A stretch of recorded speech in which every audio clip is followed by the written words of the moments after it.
Sistem perkemihan atau sistem urinaria adalah sistem organ yang berfungsi untuk menyaring dan membuang zat limbah dengan cara menghasilkan urin.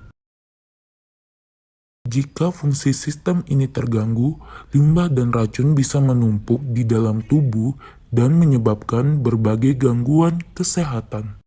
Nah, selanjutnya fungsi sistem perkemihan. Yang pertama, meregulasi volume darah dan tekanan darah dengan mengeluarkan sejumlah cairan ke dalam urin dan melepaskan eritropoietin serta melepaskan renin. Yang kedua, menstabilkan pH darah dengan mengontrol jumlah keluar ion hidrogen dan ion bikarbonat ke dalam urin. Yang ketiga, menghemat pengeluaran nutrisi saat pembuangan nitrogen atau urea dan asam urat.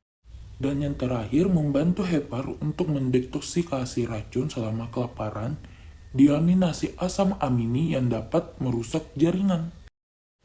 Nah teman-teman, untuk organ sistem perkemihan ada 4, yaitu ginjal, ureter, kantong kemih, dan uretra. Nah selanjutnya kita akan membahas tentang proses pembentukan urin. Apa sih itu proses pembentukan urin? Gimana sih? Baiklah, proses pembentukan urin itu terjadi di ginjal, tepatnya di bagian nefron ginjal ya teman-teman. Nah, pembentukan urin ini diawali dengan proses yang namanya filtrasi atau penyaringan darah dari protein dan sel-sel darah sehingga protein dan darah tidak boleh keluar bersama urin. Nah, teman-teman, filtrasi ini terjadi di glomerulus yang nantinya akan menghasilkan urin primer yang mengandung air, gula, asam amino, garam atau ion organik, dan urea. Selanjutnya, urin primer adalah hasil filtrasi yang akan bertahap ke tahap berikutnya yaitu reabsorpsi. Nah, reabsorpsi ini merupakan penyerapan kembali zat-zat yang masih dibutuhkan oleh tubuh seperti glukosa dan asam amino, natrium, kalium, klor, asam bikarbonat, dan juga kalsium. Teman-teman, reabsorpsi ini terjadi di TKP atau di tubulus convolutus proximal.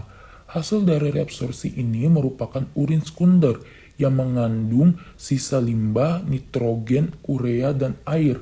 Kemudian urin sekunder akan bergerak ke bagian lengkung Henle. Menurut lengkung Henle ini, urin sekunder itu bersifat hipotonik, artinya konsentrasi air lebih tinggi sehingga air akan meninggalkan tubulus ginjal.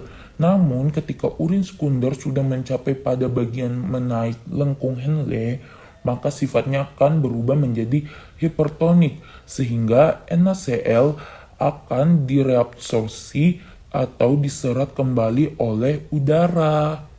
Nah teman-teman, selanjutnya urin sekunder akan bergerak menuju tubulus convolutus distal, di mana mengalami proses augmentasi atau pengendapan zat-zat yang sudah tidak diperlukan oleh tubuh. Hasil akhir dari augmentasi ini berupa urin sesungguhnya atau urin jadi yang mengandung urea, asam urin, amonia, zat-zat yang berlebihan dalam darah seperti vitamin, obat-obatan, serta garam mineral. Selanjutnya, tahapan yang terakhir yaitu pengumpulan urin pada bagian tubulus collectivus. Nah, pada bagian tubulus collectivus ini terjadi reabsorpsi garam atau NaCl sehingga proses ini akan menentukan kadar yang terkandung dalam urin. Selanjutnya, urin yang berada di bagian tubulus collectivus akan bergerak menuju kandung kemih melalui ureter. Nah, setelah itu, urin yang berada di kandung kemih akan dikeluarkan keluar tubuh melalui uretra. Jadi teman-teman, ureter dan uretra beda ya. Ureter itu saluran menuju kantung kemih, sedangkan uretra itu saluran pengeluaran urin keluar tubuh. Baik teman-teman, itulah hasil pembahasan dari sistem perkemihan. Semoga teman-teman paham dan mengerti maksud dan tujuan dari penjelasan sistem perkemihan.